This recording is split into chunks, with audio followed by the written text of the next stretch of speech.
Hi friends, welcome back to Hasti career ಅನ್ನೋ YouTube channel. October 15 bike taxi ಬಗ್ಗೆ high court ಅಲ್ಲಿ ಯಾಕೆ ಈ ವಿಚಾರ ಮಾಡಲಿಲ್ಲ, ಯಾಕೆ ಈ ಕೇಸ್ನ ತಗೊಳ್ಳಿಲ್ಲ ಅನ್ನೋದ್ರ ಬಗ್ಗೆ ಕಂಪ್ಲೀಟ್ ಮಾಹಿತಿನ ವಿಡಿಯೋದಲ್ಲಿ ತಿಳಿಸ್ಕೊಡ್ತೀನಿ. ಅದಕ್ಕೆ ಮುಂಚೆ ಇನ್ನು ಯಾರ್ಯಾರು ನಮ್ಮ ಚಾನಲ್ನ ಸಬ್ಸ್ಕ್ರೈಬ್ ಮಾಡ್ಕೊಂಡಿಲ್ವಾ, ಹಾಗೆ ಹೊಸದಾಗಿ ಯಾರ್ಯಾರು ಈ ವಿಡಿಯೋ ನೋಡ್ತಾ ಇದ್ದೀರಾ, ದಯವಿಟ್ಟು ನಮ್ಮ ಚಾನಲ್ನ ಸಬ್ಸ್ಕ್ರೈಬ್ ಮಾಡ್ಕೊಳ್ಳಿ, ಲೈಕ್ ಮಾಡಿ, ಶೇರ್ ಮಾಡಿ, ನಿಮ್ಮ ಅನಿಸಿಕೆಗಳನ್ನ ಕಮೆಂಟ್ ಬಾಕ್ಸ್ ಅಲ್ಲಿ ತಿಳಿಸಿ ಅಂತ ಹೇಳ್ತಾ ಬನ್ನಿ ಇನ್ಯಾಕ್ ಮಾಡೋಣ, ವಿಡಿಯೋ ಸ್ಟಾರ್ಟ್ ಮಾಡೋಣ.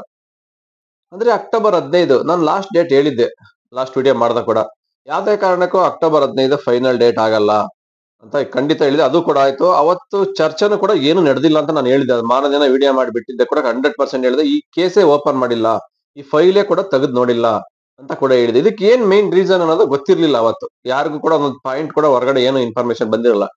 ಬಟ್ ಇವಾಗ ನಮಗೆ ಅಫಿಷಿಯಲ್ ಆಗಿ ಬಂದಿರೋ ಇನ್ಫಾರ್ಮೇಶನ್ ಪ್ರಕಾರ ಹೇಳ್ಬೇಕಂದ್ರೆ ಜಡ್ಜ್ ಸಾಹೇಬ್ರು ಚೇಂಜ್ ಆಗಿದಾರಂತೆ. ನಮ್ಮ ಕರ್ನಾಟಕದ ಹೈಕೋರ್ಟ್ ನ ಜಡ್ಜ್ ಸಾಹೇಬ್ರು ಹೊಸದಾಗಿ ಬಂದಿದ್ದಾರೆ. ಇದಕ್ ಮುಂಚೆ ಏನ್ ರಾಪಿಡೋ ಕೇಸ್ ನ ಹ್ಯಾಂಡಲ್ ಮಾಡ್ತಾ ಇದ್ರಲ್ಲ ಜಡ್ಜ್ ಸಾಹೇಬ್ರು, ಅವ್ರು ಇಲ್ಲ, ಇವಾಗ ಬೇರೆಯವ್ರು ಬಂದಿದ್ದಾರೆ. ಬಟ್ ಲಾಯರ್ಗಳು ಅವರೇ ಇದ್ದಾರೆ. ರಾಪಿಡೋ ಪರವಾಗಿ ವಾದ ಮಾಡೋರು, ಆಟೋ ಪರವಾಗಿ ವಾದ ಮಾಡೋರು ಅವರೇ ಇದ್ದಾರೆ. ಬಟ್ ಜಡ್ಜ್ ಸಾಹೇಬ್ರು ಮಾತ್ರ ಚೇಂಜ್ ಆಗಿದ್ದಾರೆ. ಇದರಿಂದ ಏನಾಗಿದೆ, ಅವ್ರಿಗೆ ಸಡನ್ ಅಂತ ಏನು ಡಿಸಿಷನ್ ತಗೊಂಡು ಇದ್ರ ಬಗ್ಗೆ ತೀರ್ಮಾನ ಕೊಡಕ್ ಆಗಲ್ಲ. ಒಂದು ಬೈಕ್ ಟ್ಯಾಕ್ಸಿ ಅಪ್ರೂವಲ್ ಕೊಡಕ್ಕಾಗ್ಲಿ, ಇಲ್ಲ ಇದ್ರ ಬೇಡ ಅಂತ ಬ್ಯಾನ್ ಮಾಡಕ್ಕಾಗ್ಲಿ, ಅವ್ರಿಗೆ ಏನು ಮಾಡಕ್ ಆಗಲ್ಲ. ಗೊತ್ತಿರ್ಬೇಕು ಯಾರಿಗೆ ಆದ್ರೂ. ಒಂದು ಸ್ಕೂಲ್ ಟೀಚರ್ ಅಂದ್ರೂ ಅಷ್ಟೇನೆ. ಯಾರೋ ನೆನ್ನೆ ಒಬ್ರು ಟೀಚರ್ ಒಂದು ಸಬ್ಜೆಕ್ಟ್ ಅಲ್ಲಿ ಅರ್ಧ ಹಾಫ್ ಪಯಂ ಮಾಡೋಗಿರ್ತಾರೆ ಪಾಠನ. ನಾಳೆ ದಿವಸ ಬಂದಿರಲ್ಲ ಟೀಚರ್, ಬೇರೆ ಇನ್ನೊಬ್ರು ಯಾರೋ ಆ ಸಬ್ಜೆಕ್ಟ್ ತಗೋಬೇಕಾಗತ್ತೆ. ನಾಳೆ ಬಂದು ಅವ್ರು ಅರ್ಧಕ್ಕೆ ಕಂಟಿನ್ಯೂ ಮಾಡ್ತಾರ ಟೀಚರ್? ಇಲ್ಲ, ಸ್ಟಾರ್ಟಿಂಗ್ ಏನಿದೆ ಅಲ್ಲಿಂದಾನೇ ಕಂಟಿನ್ಯೂ ಮಾಡ್ಬೇಕಾಗತ್ತೆ. ಯಾಕೆಂದ್ರೆ ಅವ್ರದೇ ಆದ ಸ್ಟೈಲ್ ಅಲ್ಲಿ ಅವರು ಪಾಠ ಮಾಡ್ತಾರೆ ಸ್ಕೂಲಲ್ಲಿ. ಹಂಗಾಗಿ ಯಾರೇ ಆಗದು ಅಷ್ಟೇ, ಯಾರೇ ಒಂದು ಹಾಫ್ ಕೆಲಸ ಮಾಡೋಗಿರೋದು ಬಿಟ್ಟು ಅದನ್ನ ಕಂಟಿನ್ಯೂ ಮಾಡಕ್ಕಾಗಲ್ಲ, ಹೊಸದಾಗಿ ಇವ್ರು ಮಾಡ್ಬೇಕಾಗತ್ತೆ. ಹಂಗೆ ಇವಾಗ ಕೋರ್ಟ್ ಅಲ್ಲಿ ಕೂಡ ಜಡ್ಜ್ ಸಾಹೇಬ್ರು ಆ ಪೋಸ್ಟ್ ಗೆ ಹೊಸದಾಗಿ ಬಂದಿರೋದ್ರಿಂದ ಈಗ ಅವರು ಸ್ಟಾರ್ಟಿಂಗ್ ಇಂದ ಮತ್ತೆ ಕೂಲಂಕುಷವಾಗಿ ಎಂಕ್ವೈರಿ ಮಾಡ್ಬೇಕಾಗತ್ತೆ. ರಾಪಿಡೋ ಬೈಕ್ ಟ್ಯಾಕ್ಸ್ ಇದು ಯಾವಾಗಿಂದ ಕೇಸ್ ಸ್ಟಾರ್ಟ್ ಆಯ್ತು, ಏನ್ ಪ್ರಾಬ್ಲಮ್ ಆಯ್ತು, ಇದು ಯಾಕೆ ಕರ್ನಾಟಕದಲ್ಲಿ ಬೇಡ ಅಂತ ಇದಾರೆ, ಇದಕ್ಕೆ ಆಟೋ ಪರವಾಗಿ ಯಾಕೆ ವಾದ ಮಾಡ್ತಾ ಇದಾರೆ ಬೇಕಂತ, ಬೈಕ್ ಟ್ಯಾಕ್ಸಿ ಬೇಡ ಅಂತ ಆಟೋದವ್ರು ಯಾಕೆ ಬ್ಯಾನ್ ಮಾಡು ಅಂತ ಹೇಳ್ತಾ ಇದಾರೆ. ಹಂಗಾಗಿ ಪಿನ್ ಟು ಪಿನ್ ಅವರು ಮಾಹಿತಿನ ಕಲೆಕ್ಟ್ ಮಾಡ್ಬೇಕಾಗತ್ತೆ. ಯಾಕಂದ್ರೆ 18 ಸ್ಟೇಟ್ ಅಲ್ಲಿ ಪರ್ಮಿಷನ್ ಕೊಟ್ಟಿದ್ದಾರೆ, ಅಲ್ಲೆಲ್ಲ ಲೀಗಲ್ ಅಂತ ಓಡ್ತಾ ಇದೆ. ಇದೇ ಬೈಕ್ ಟ್ಯಾಕ್ಸಿ ವೈಟ್ ಬೋರ್ಡ್ ಅಲ್ಲಿ ಓಡ್ತಾ ಇದೆ, ಯೆಲ್ಲೋ ಬೋರ್ಡ್ ಅಲ್ಲಿ ಓಡ್ತಾ ಇದೆ, ಗ್ರೀನ್ ಬೋರ್ಡ್ ಅಲ್ಲಿ ಓಡ್ತಾ ಇದೆ. ಅಲ್ಲೆಲ್ಲ ಲೀಗಲ್ ಸರ್ಟಿಫಿಕೇಟ್ ಅಂತ ಕೊಟ್ಟು ಬೈಕ್ ಟ್ಯಾಕ್ಸಿ ಪರ್ಮಿಷನ್ ಕೊಟ್ಟಿದೆ ಆ ಸ್ಟೇಟ್. ಬಟ್ ಕರ್ನಾಟಕದಲ್ಲಿ ಯಾಕೆ ಪರ್ಮಿಷನ್ ಕೊಡ್ತಾ ಇಲ್ಲ, ಇಲ್ಲಿ ಏನ್ ಪ್ರಾಬ್ಲಮ್ ಆಗಿದೆ ಅನ್ನೋದ್ರ ಬಗ್ಗೆ ಅವರು ಕೂಡ ಚರ್ಚೆ ಮಾಡ್ಬೇಕಾಗತ್ತೆ ಕೂಲಂಕುಷವಾಗಿ. ಹಂಗಾಗಿ ಇದಕ್ಕೆ ಸ್ವಲ್ಪ ಮತ್ತೆ ಸಮಯ ಜಾಸ್ತಿ ಬೇಕಾಗತ್ತೆ. ಈಗಲೇ ಆಲ್ರೆಡಿ ತುಂಬಾ ದಿನ ಆಯ್ತು. ಅವರು ಕೂಡ ಕೆಲವೊಂದು ಕಮಿಟಿ ರಚನೆ ಮಾಡಿದ್ರು, ಅವ್ರದ್ದು ಒಪಿನಿಯನ್ ತಿಳಿಸಿದ್ರು. ಅದು ಕೂಡ ಏನು ಪ್ರಯೋಜನ ಆಗಿಲ್ಲ ಅಂತ ಅನ್ಕೊಂತೀವಿ. ಬಟ್ ಇವಾಗ ಜಡ್ಜ್ ಸಾಹೇಬ್ರು ಚೇಂಜ್ ಆಗಿದ್ದಾರೆ. ಹಂಗಾಗಿ ಈಗ ಮತ್ತೆ ಅವರು ಹೊಸದಾಗಿ ಎಲ್ಲ ಇದ್ರ ಬಗ್ಗೆ ಫೈಲ್ ಓಪನ್ ಮಾಡಿ ಪಿನ್ ಟು ಪಿನ್ ಮಾಹಿತಿ ಅವತ್ತಿಂದ ಏನಾಗಿದೆ, ಯಾಕೆ ಬೇಡ ಅಂತ ಇದಾರೆ ಬೈಕ್ ಟ್ಯಾಕ್ಸಿ ಅನ್ನೋದು ಪ್ರತಿಯೊಂದು ಕಲೆಕ್ಟ್ ಆಗಿ ಮಾಡ್ಬೇಕಾಗತ್ತೆ.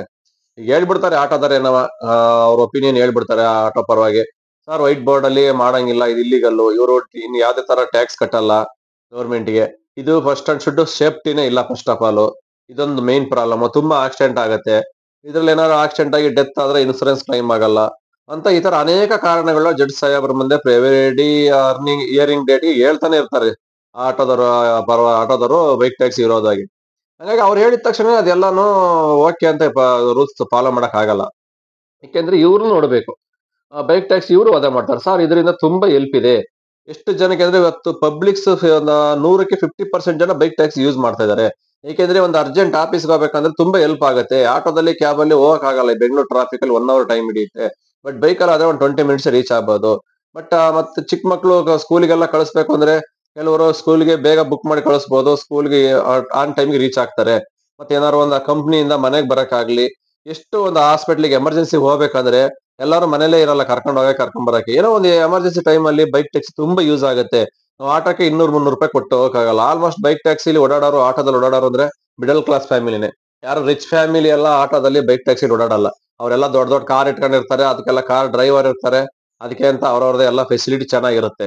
ಹಂಗಾಗಿ ಇವತ್ತು ಸಾಮಾನ್ಯ ಜನಗಳು ಏನಿದ್ದಾರೆ ಅವ್ರು ಮಾತ್ರನೇ ಬೈಕ್ ಟ್ಯಾಕ್ಸಿಯಲ್ಲಿ ಓಡಾಡೋದು. ಅವ್ರು ತಗೊಳತಕ್ಕಂಥ ತಿಂಗಳಿಗೆ 15,000-20,000 ಸ್ಯಾಲರಿ. ಅವ್ರೆಲ್ಲ ಒಂದು ಅರ್ಜೆಂಟ್ ಆಗಿ ಎಮರ್ಜೆನ್ಸಿ ಹೋಗ್ಬೇಕು ಅಂದ್ರೆ ಒಂದ್ಸಲಿ 200-300 ರೂಪಾಯಿ ಕೊಟ್ಟು ಟ್ರಾವೆಲ್ ಮಾಡಕ್ ಆಗಲ್ಲ.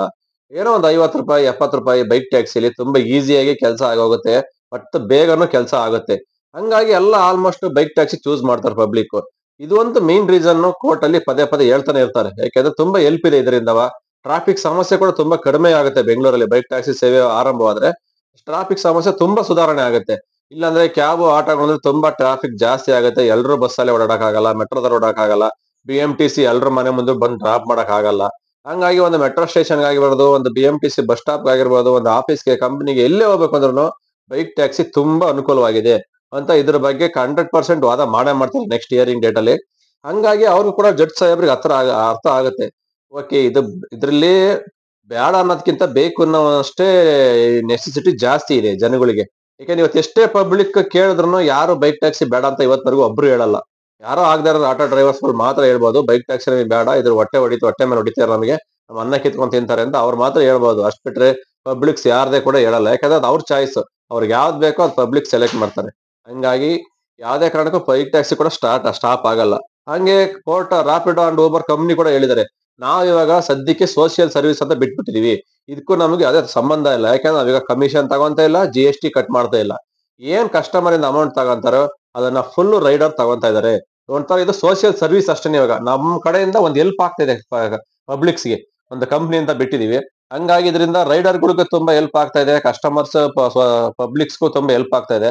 ಹಂಗಾಗಿ ಇದು ಏನ್ ನೆಕ್ಸ್ಟ್ ಹಿಯರಿಂಗ್ ಡೇಟ್ ಎಲ್ಲಿಗೆ ಹೋಗುತ್ತೆ, ಇದು ಫೈನಲ್ ಜಡ್ಜ್ಮೆಂಟ್ ಯಾವತ್ ಬರುತ್ತೆ, ಅಲ್ಲಿವರೆಗೂ ಕೂಡ ನಾವು ಯಾವ್ದೇ ತರ ₹1 ಕಮಿಷನ್ ತಗೊಳಲ್ಲ, GST ಕಟ್ ಮಾಡಲ್ಲ ಅಂತ ರಾಪಿಡೋ ಕಂಪ್ನಿಯವರು ಕೂಡ ಊಬರ್ ಕಂಪ್ನಿಯವರು ಅಫಿಷಿಯಲ್ ಆಗಿ ಅನೌನ್ಸ್ ಮಾಡಿದ್ದಾರೆ. ಹಂಗಾಗಿ ಇದೊಂದು ಮಸ್ಟ್ ಅಂಡ್ ಶುಡ್ ಬೆನಿಫಿಟ್, ಇದೊಂದು ರೀಸನ್ ಕೋರ್ಟ್ ಅಲ್ಲಿ ಸಬ್ಮಿಟ್ ಮಾಡ್ತಾರೆ. ಹಂಗಾಗಿ ಏನಾಗಿದೆ ಅಂದ್ರೆ ಇದರಿಂದ ತುಂಬಾ ಹೆಲ್ಪ್ ಆಗ್ತಾ ಇದೆ. ಗೊತ್ತಿರ್ಬೇಕು, ಬೆಂಗಳೂರಲ್ಲಿ 3 ಲಕ್ಷ ಜನ ಇದ್ದಾರೆ. ಇದನ್ನೇ ನಂಬ್ಕೊಂಡು ಅವ್ರ ಫ್ಯಾಮಿಲಿ ಕೂಡ ಇದೆ. ಹಂಗಾಗಿ ಸಡನ್ಲಿ ಇದನ್ನೇನಾದ್ರು ಬ್ಯಾನ್ ಮಾಡಿದ್ರೆ ಅಷ್ಟು ಜನಕ್ಕೂ ನಿರುದ್ಯೋಗ ಸಮಾಜ ಜಾಸ್ತಿ ಆಗುತ್ತೆ, ಅವ್ರ ಫ್ಯಾಮಿಲಿ ಎಲ್ಲ ಬೀದಿಗೆ ಬರ್ತಾರೆ. ಇವೆಲ್ಲ ರೀಸನ್ ಕೂಡ ಇಟ್ಕೊಂಡು ಜಡ್ಜ್ ಸಾಹೇಬ್ರು ಕೂಲಂಕುಷವಾಗಿ ಎಂಕ್ವೈರಿ ಮಾಡಿ ತಿಳ್ಕೊಂತಾರೆ. ಇಷ್ಟು ಬ್ಯಾನ್ ಮಾಡೋದ್ರಿಂದ ಏನ್ ಪ್ರಾಬ್ಲಮ್ ಆಗುತ್ತೆ, ಇದು ಪರ್ಮಿಷನ್ ಕೊಟ್ರೆ ಏನ್ ಪ್ರಾಬ್ಲಮ್ ಆಗುತ್ತೆ ಅಂತ ಎಲ್ಲಾ ಯೋಚನೆ ಮಾಡ್ಬಿಟ್ಟೆ ಇದಕ್ಕೆ ಒಂದು ಫೈನಲ್ ತೀರ್ಮಾನ ಬರುತ್ತೆ. ಬಟ್ ಸದ್ಯಕ್ ಬರಲ್ಲ. ಇನ್ನು 6 ತಿಂಗಳು ಆಗ್ಬೋದು, ಇಲ್ಲ 1 ತಿಂಗಳು, ವರ್ಷ ಆಗ್ಬೋದು, ಇಲ್ಲ ಕೆಲವು ದಿನಗಳು ಕೂಡ ಆಗ್ಬೋದು, ಹೇಳಕ್ ಆಗಲ್ಲ. ಬಟ್ ಕೋರ್ಟ್ ಕಚೇರಿ ಅಂದ್ರೆ ಗೊತ್ತಿರ್ಬೇಕು ಎಲ್ಲಾರ್ಗು, ವರ್ಷಾನ್ಗಟ್ಲೆ ಹಿಡಿತವೆ. ಯಾಕಂದ್ರೆ ಒಂದೇ ಕೇಸ್ ಇರಲ್ಲ ಅಲ್ಲಿ, ನೂರಾರು ಸಾವಿರಾರು ಕೇಸ್ ಇರ್ತವೆ ಇಂಥವು. ಎಲ್ಲವನ್ನೂ ಕೂಡ ಎಂಕ್ವೈರಿ ಮಾಡ್ಲೇಬೇಕು ಎವ್ರಿ ಡೇ. ಹಂಗಾಗಿ ಅದಕ್ಕೆ ಅಂತ ಒಂದು ಡೇಟ್ ಕೊಡ್ತಾರೆ. ಬಟ್ ಆ ಡೇಟ್ ಅಲ್ಲಿ ಟೈಮ್ ಸಿಕ್ಕಿದ್ರೆ ಅದನ್ನ ಪರಿಶೀಲನೆ ನಡೆಸ್ತಾರೆ. ಬಟ್ ಟೈಮ್ ಸಿಕ್ಕಿಲ್ಲ ಅಂದ್ರೆ ಏನು ಮಾಡಕ್ಕಾಗಲ್ಲ, ಮತ್ತೆ ನೆಕ್ಸ್ಟ್ ಡೇಟ್ಗೆ ಪೋಸ್ಟ್ ಪೋನ್ ಆಗೇ ಆಗುತ್ತೆ. ಇದು ಕೂಡ ಹಂಗೆ ಆಗಿದೆ. ಇವಾಗ ಹೊಸ ಜಡ್ಜ್ ಸಾಹೇಬರು ಬಂದಿರೋದ್ರಿಂದ ಅವ್ರು ಯಾವ ಡೇಟ್ ಕೊಡ್ತಾರೆ ಅಂತ ಇನ್ನೂ ಗೊತ್ತಿಲ್ಲ. ಯಾಕಂದ್ರೆ ಇದ್ರ ಬಗ್ಗೆ ಇನ್ನೂ ಒಂದು ಪಿನ್ ಟು ಪಿನ್ ಮಾಹಿತಿ ಕೂಡ ಹೊರಗಡೆ ಬಂದಿಲ್ಲ, ನೆಕ್ಸ್ಟ್ ಹಿಯರಿಂಗ್ ಡೇಟ್ ಯಾವ್ದಿದೆ ಅಂತ ರಾಪಿಡೋ ಬೈಕ್ ಟ್ಯಾಕ್ಸಿದು.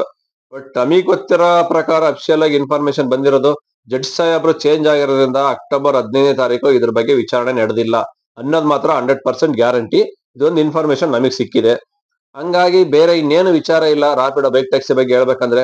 ಇವಾಗ ಏನ್ ಹುಡುಗರು ಡ್ಯೂಟಿ ಮಾಡ್ತಾ ಇದ್ರೆ ಹಂಗೆ ಕಂಟಿನ್ಯೂ ಮಾಡ್ತಾ ಇರ್ಬೋದು. ಯಾವುದೇ ತರ ಆಟೋದವ್ರ ಟಾರ್ಚರ್ ಏನಿಲ್ಲ. ಎಲ್ಲೋ ಅಲ್ಲೊಬ್ರು ಇಲ್ಲೊಬ್ರು ಕೆಲವೊಬ್ರು ಮಾಡ್ಬೋದು. ಬಟ್ ಅವ್ರಿಗೆಲ್ಲ ಎದ್ರಿಕೊಂಡು ಯಾರು ಡ್ಯೂಟಿ ಸ್ಟಾಪ್ ಮಾಡಬೇಡಿ ಅಂತ ನಮ್ ಕಡೆಯಿಂದ ಕೂಡ ಹೇಳ್ತೀನಿ. ಡ್ಯೂಟಿ ಮಾಡ್ತಾ ಇರಿ, ತೊಂದರೆ ಇಲ್ಲ. ಜೀರೋ ಕಮಿಷನ್ ಕೂಡ ಇರೋದ್ರಿಂದ ಯಾರು ಭಯ ಬೀಳ್ಬೇಡಿ. ಕಂಪ್ನಿಯಿಂದಾನೇ ಅಫಿಷಿಯಲ್ ಆಗಿ ಅನೌನ್ಸ್ ಮಾಡಿದ್ದಾರೆ, ನೆಕ್ಸ್ಟ್ ಫೈನಲ್ ಜಡ್ಜ್ಮೆಂಟ್ ಬರೋವರೆಗೂ ಯಾವುದೇ ತರ ಕಮಿಷನ್ ಕೂಡ ತಾಣಲ್ಲ, GST ಟ್ಯಾಕ್ಸ್ ಕೂಡ ಕಟ್ ಮಾಡಲ್ಲ ಅಂತ ಕೂಡ ಹೇಳಿದ್ದಾರೆ. ಅಲ್ಲಿವರೆಗೂ ಧೈರ್ಯವಾಗಿ ಡ್ಯೂಟಿ ಮಾಡ್ತಾ ಇರ್ಬೋದು. ತಡೆ ಹಿಡಿಬಾರ್ದು ಅಂತಾನು ಕೂಡ ಕೋರ್ಟ್ ಅಲ್ಲೂ ಕೂಡ ಇದೆ ಆರ್ಡರ್ ತಗೊಂಬಂದಾರೆ, ಸ್ಟೇ ಆರ್ಡರ್. ಹಂಗಾಗಿ ನೋಡೋಣ ಇದು ಎಲ್ಲಿವರೆಗೂ ಹೋಗುತ್ತೆ ಕೇಸ್ ಅಂತ ಗೊತ್ತಿಲ್ಲ. ವರ್ಷ ಆಗುತ್ತೋ 6 ತಿಂಗಳಾಗುತ್ತಾ ಕಾದ್ ನೋಡೋಣ. ಸುಮಾರು ವರ್ಷದಿಂದ ವೆಯ್ಟ್ ಮಾಡ್ತಾ ಇದೀವಿ. ಬಟ್ ಇದ್ರ ಪರ್ಮಿಷನ್ ಬರೋವರೆಗೂ ಯಾವುದೇ ಕಾರಣಕ್ಕೂ ಬೈಕ್ ಟ್ಯಾಕ್ಸಿ ಬ್ಯಾನ್ ಆಗಬಾರ್ದು, ಅದೊಂದು ನಾವು ಕಡೆಯಿಂದ ಕೇಳ್ಕೊಳೋದು. ಯಾಕಂದ್ರೆ ಲಾಸ್ಟ್ 2 ಮಂತ್ಸ್ ಬ್ಯಾಕ್ ಆಗಿತ್ತಲ್ವಾ, ಕಂಪ್ಲೀಟ್ ಆಪ್ ಇಂದಾನೆ ಸ್ಟಾಪ್ ಮಾಡ್ಬಿಟ್ಟಿದ್ರು. ಆಟೋದವರೆಲ್ಲ ಗಲಾಟೆ ಮಾಡಿ ಯಾವುದೇ ಕಾರಣಕ್ಕೂ ಬಿಡಬಾರ್ದು ಅಂತ. ಬಟ್ ಆ ತರ ಮಾತ್ರ ಯಾವುದೇ ಕಾರಣಕ್ಕೂ ಆಗ್ಬಾರ್ದು. ಇದು ಫೈನಲ್ ಜಡ್ಜ್ಮೆಂಟ್ ಎಲ್ಲಿವರೆಗೂ ಹೋಗುತ್ತೋ ಅಲ್ಲಿವರೆಗೂ ಬೈಕ್ ಟ್ಯಾಕ್ಸಿ ರನ್ ಆಗ್ತಾನೆ ಇರ್ಬೇಕು. ಅಟ್ಲೀಸ್ಟ್ ಹಂಗಿದ್ರೆ ಎಷ್ಟೋ ಫ್ಯಾಮಿಲಿಗಳು ನೆಮ್ಮದಿಯಾಗಿ ಡ್ಯೂಟಿ ಮಾಡ್ಕೊಂತಾ ಇರ್ತಾರೆ. ಜಡ್ಜ್ಮೆಂಟ್ ಬಂದ್ಮೇಲೆ ಅದೇ ಆದ ಕೆಲವೊಂದು ರೂಲ್ಸ್ ಅಂಡ್ ರೆಗ್ಯುಲೇಷನ್ ಬರುತ್ತೆ.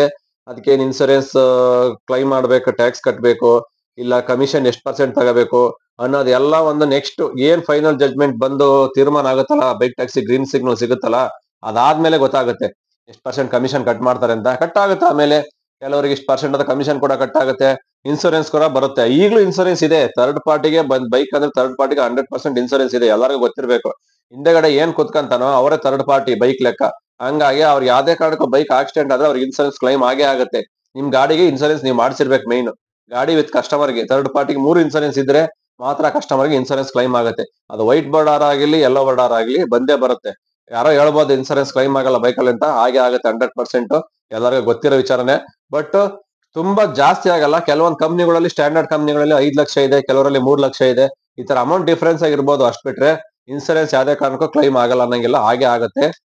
ಬಟ್ ವೈಟ್ ಬೋರ್ಡ್ ಅಲ್ಲಿ ಮಾಡಂಗಿಲ್ಲ ಅಂತಾರೆ. ಅದಕ್ಕೆ ಆದ ರೂಲ್ಸ್ ಅಂಡ್ ರೆಗ್ಯುಲೇಷನ್ ಬಂದ್ರೆ ವೈಟ್ ಬೋರ್ಡ್ ಅಲ್ಲಿ ಮಾಡ್ಬೇಕಾ, ಯೆಲ್ಲೋ ಬೋರ್ಡ್ ಅಲ್ಲಿ ಮಾಡ್ಬೇಕಾ ಅಂತ ಅದು ಕೂಡ ಚೇಂಜ್ ಆಗುತ್ತೆ. ಚೇಂಜ್ ಆಗಂಟ ತೊಂದರೆ ಇಲ್ಲ. ಅಲ್ಲಿವರೆಗೂ ಡ್ಯೂಟಿ ಮಾಡ್ತಾ ಇರಿ ಅಂತ ಹೇಳ್ತಾ ಈ ವಿಡಿಯೋ ಇಲ್ಲಿಗೆ ಮುಗಿಸ್ತಾ ಇದ್ದೀನಿ. ಈ ವಿಡಿಯೋ ಇಷ್ಟ ಆದ್ರೆ ಒಂದು ನಿಮ್ಮ ಅನಿಸಿಕೆಗಳನ್ನ ಕಮೆಂಟ್ ಬಾಕ್ಸ್ ಅಲ್ಲಿ ತಿಳಿಸಿ. ಏನೇ ಒಂದು ಇನ್ಫಾರ್ಮೇಶನ್ ಇದ್ರೆ ನಾವು ಎವ್ರಿ ಡೇ ಕಲೆಕ್ಟ್ ಮಾಡಿ ತಿಳಿಸ್ತಾನೆ ಇರ್ತೀವಿ. ರಾಪಿಡೋ ಬಗ್ಗೆ ಆಗಲಿ, ಬೈಕ್ ಟ್ಯಾಕ್ಸಿ ಬಗ್ಗೆ ಆಗಲಿ, ನಿಮ್ಮ ಡೆಲಿವರಿ ಫೀಲ್ಡ್ ಆಗಲಿ ಸಪೋರ್ಟ್ ಮಾಡ್ತಾನೆ ಇರ್ತೀವಿ. ಹಾಗೆ ನೀವು ಕೂಡ ನಮಗೆ ಸಪೋರ್ಟ್ ಮಾಡ್ತಾ ಇರಿ. ತುಂಬಾ ಜನ ವಿಡಿಯೋ ವಾಚ್ ಮಾಡ್ತೀರಾ, ಬಟ್ ಸಬ್ಸ್ಕ್ರೈಬರ್ಸ್ ಕಮ್ಮಿ ಆಗ್ತಾ ಇದಾರೆ. ಆದಷ್ಟು ಬೇಗ ನಮ್ಮ ಚಾನಲ್ ಸಬ್ಸ್ಕ್ರೈಬ್ ಮಾಡ್ಕೊಳ್ಳಿ. ಪ್ರತಿನಿತ್ಯ ನಮ್ಮ ವಿಡಿಯೋಗಳು ನಿಮಗೆ ಬರ್ತಾನೆ ಇರುತ್ತೆ, ನಿಮ್ಮ ನೋಟಿಫಿಕೇಶನ್ ಆನ್ ಮಾಡ್ಕೊಂಡ್ರೆ ಅಂತ ಹೇಳ್ತಾ ವಿಡಿಯೋ ಇಲ್ಲಿಗೆ ಮುಗಿಸ್ತಾ ಇದೀನಿ. ಮತ್ತೆ ಸಿಗೋಣ ಮುಂದಿನ ವಿಡಿಯೋದಲ್ಲಿ. ಹಂಗೆ ಎಲ್ಲರಿಗೂ ಮತ್ತೊಮ್ಮೆ ದೀಪಾವಳಿ ಹಬ್ಬದ ಹಾರ್ದಿಕ ಶುಭಾಶಯಗಳು. ಜೈ ಹಿಂದ್, ಜೈ ಕರ್ನಾಟಕ, ಮತ್ತೆ have A nice day friends.